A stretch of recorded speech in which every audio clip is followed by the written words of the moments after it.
We are back. Film Bits, episode 9. I left off with Chigurh turning that light off in the hallway and Moss looking a little scared. So let's dive right back into that.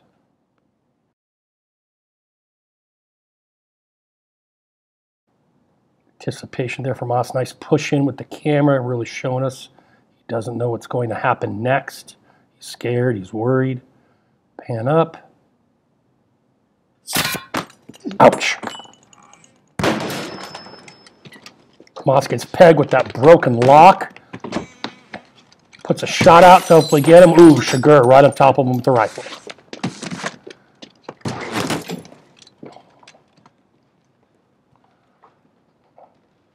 And for all the animal lovers, they can say, at least he didn't kill the cat. Yeah, but he sure knocked out that counterman pretty good.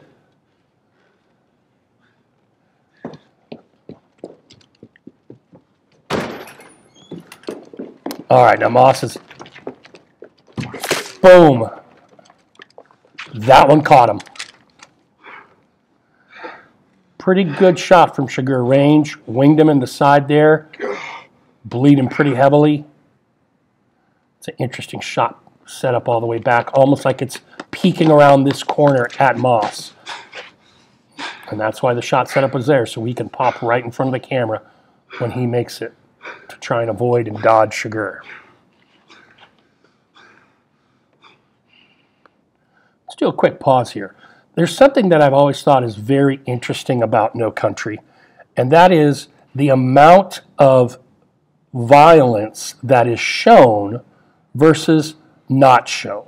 And this is something we're going to talk about here pretty soon.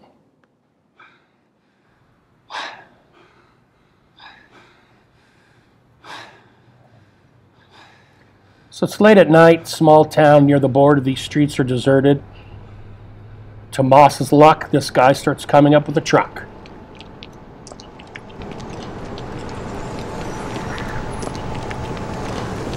So Moss hails him. Don't worry, I ain't gonna hurt you. Need you to drive me on out of here. Yep, Chigurh knows how to shoot.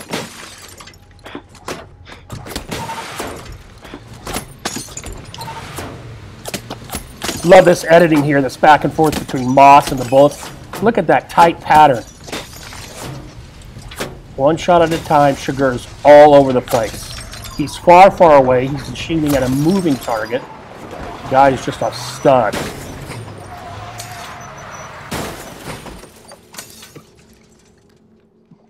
Now the blood on top of Moss on his shoulders, that's from the driver of that truck. The blood on his right side, that's his blood. That's where Chigurh wounded him.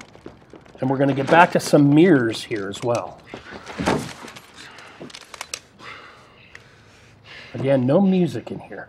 Tension is building without the aid of music. It's all being done with the acting and shot construction and the editing. Hear those footsteps of Chigurh. I love him once again. If I can pause, once again we see him diffused, reflected in another object. That's the third time we've seen his form, but it not be clear. Actually, the fourth time, if you want to count the very beginning, when we kept getting those shots of him, but we didn't quite see his face.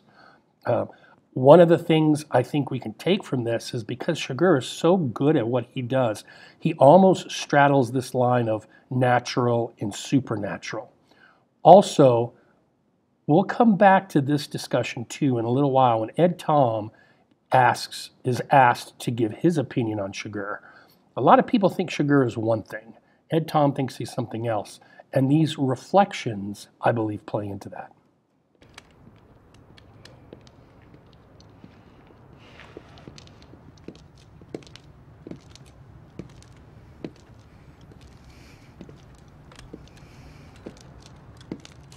Great tension.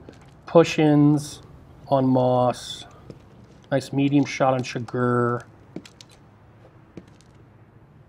The blood. So now Chigurh can track him. Just like Moss tracked the antelope. Ooh.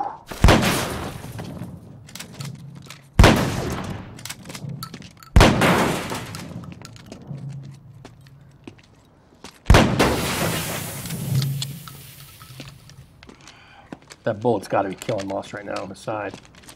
And he goes and has a little look-see himself.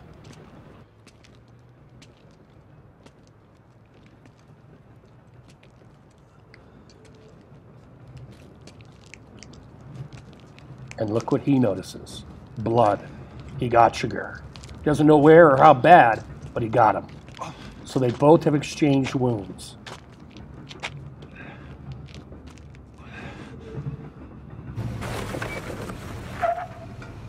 Moss decides discretion is the better part of valor, pardon me.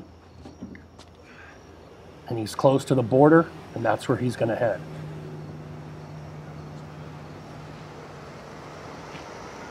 Now, watch these shots. He is losing so much blood that it is soaked into his boot and is spilling out. And that's what we're going to call it today. Ho, man, it was a short one, but a whole lot went down, eh? By the way, notice that we're ending on a close-up of boots once again. They keep showing up. Almost every episode has had that close-up of boots in it. What does it mean? Let's hold on to that till we get a little bit further down the road. So, we don't know what's happening to Chigurh. We know Moss is heading to Mexico. For what purpose, we're not sure of yet. He still has that money, and he is gravely wounded. This is where we'll come back for part 10 of Film Bits. Thank you very much.